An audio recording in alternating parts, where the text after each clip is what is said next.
sharing my screen with you, and you can see that I fixed that. Nosotros.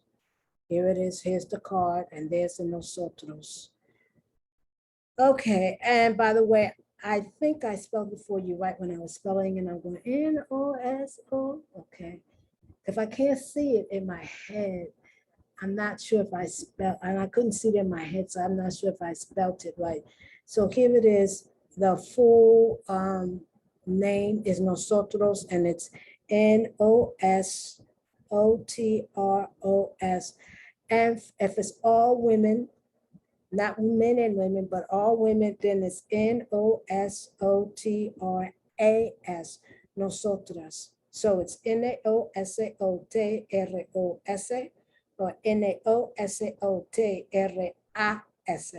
nosotras. Okay, so difference with the subject pronouns. Now we're going to look at verb forms. Now you have three types of verbs in Spanish. You have the AR verb, you have the ER verb, and you have the IR verb.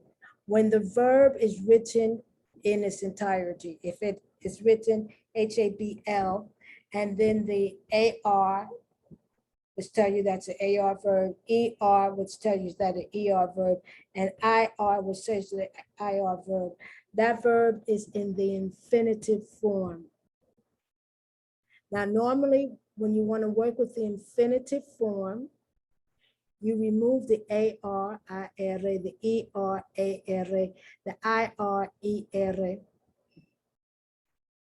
and you work with it, okay? And let me give you an example. Let me show you it.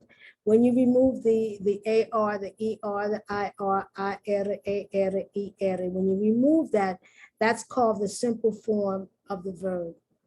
So all you now have is the base, the H-A-B-L, H-A, B grande L, the C-O-M, C-O-M-A, and that's a guion,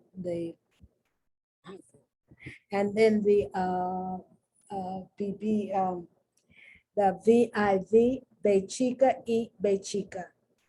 Okay, now that's the reason you have the hyphen is there, the guion, is to tell you now you add the inflections. You do O, as, a, you do O, as, a, amos, and, or you do O, es, a, amos, and, or you do O, es, a, emos, and. Okay, so that's when you add on the endings, and the endings gives you the information you need. Am I talking about yo? Am I talking about tu? Am I talking about el? Am I talking about el presente indicativo? Am I talking about the pretérito? Am I talking about el futuro? What am I talking about? The ending gives you that information. Sometimes you do use the infinitive form. A lot of times when you have two verbs in a sentence, the first verb is conjugated, the yo, the tu, the el, the a, yo, all that, right? But the second verb is in its infinitive. I want to talk. You see in English, I want to talk. So want is conjugated. I want, you want, I, you, we, they want, he, she, it wants. But the second verb, to talk, is in infinitive form. Well, in Spanish, you would say, quiero hablar. Quiero jugar. Necesito tomar.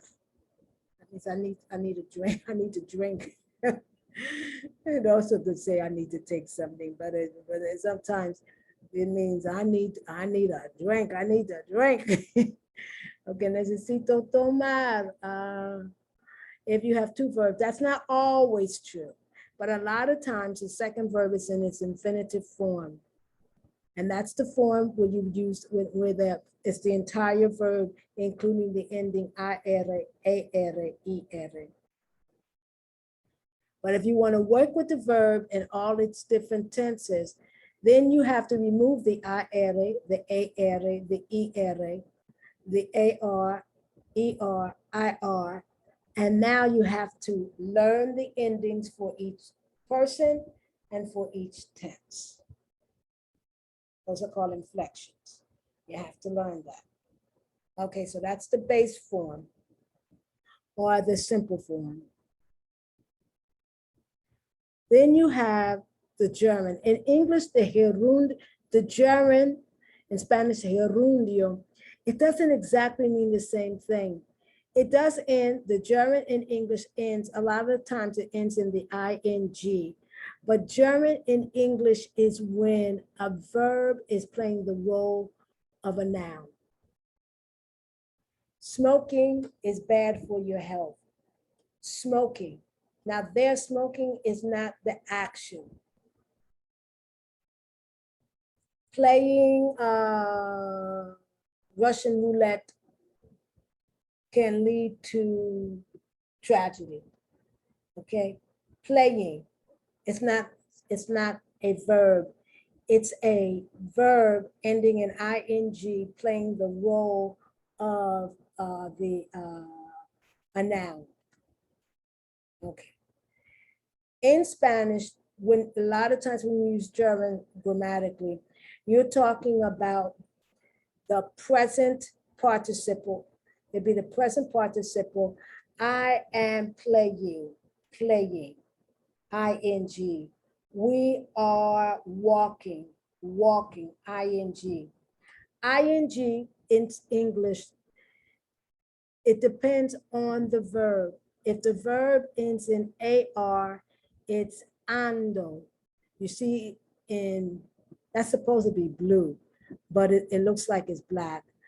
Ando, A-N-D-O, if it's an AR verb.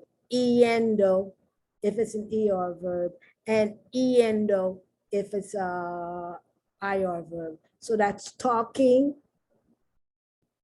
eating, living. Now, that is when you have estoy viviendo, estoy hablando, estás comiendo,